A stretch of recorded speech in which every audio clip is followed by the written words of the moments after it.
நம்ம மாடி தோட்டத்தில் இந்த மழைகளுக்கு அப்புறம் ரொம்பவே அருமையாக செடிகள் நல்லா வளர்ச்சியோடு இருக்குது. ஒவ்வொரு தொட்டிலையும் தனித்தனியாக விதைகள் போட்டிருந்தேன்.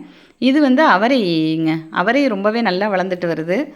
நிறைய வகையான அவரை விதைகள் போட்டிருந்தேன். செடி அவரை, பட்டை அவரை, நார்மலான கோழி அவரை எல்லாமே போட்டிருந்தேன். இது வந்து சிகப்பு தண்டோடு இருக்கிறதுனால அது சிகப்பு கொடி அவரைன்னு நினைக்கிறேன். ரொம்பவே நல்லா வளர்ந்துட்டு வருது. கொடி அவரையை பொறுத்தவரை பந்தல் மட்டும் இருந்தாலே போதும், ரொம்பவே நல்லா வளரும். ஒரு தொட்டிக்கு ஒரு செடி மட்டும்தாங்க வச்சிட்ருக்கேன், அதிகமாகலாம் கிடையாது. இதில் ரொம்பவே தொல்லை கொடுக்குற ஒரு விஷயம்னு பார்த்தா இந்த இலைப்பேன், அதாவது இலைகளுக்கு அடியில் இருக்க இலைப்பேன் அப்படின்னு சொல்லலாம், அஸ்வினி பூச்சி அப்படின்னு சொல்லலாம்.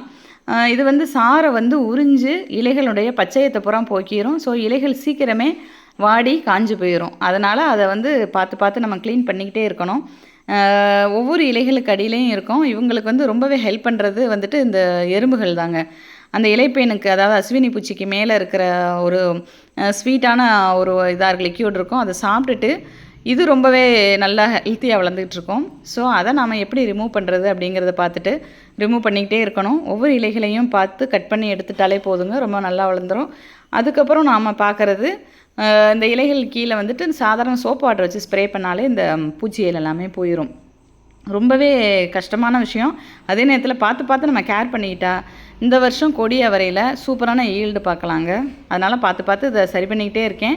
நல்ல பஞ்சகவ்யாவும் கொடுத்தாச்சுங்க.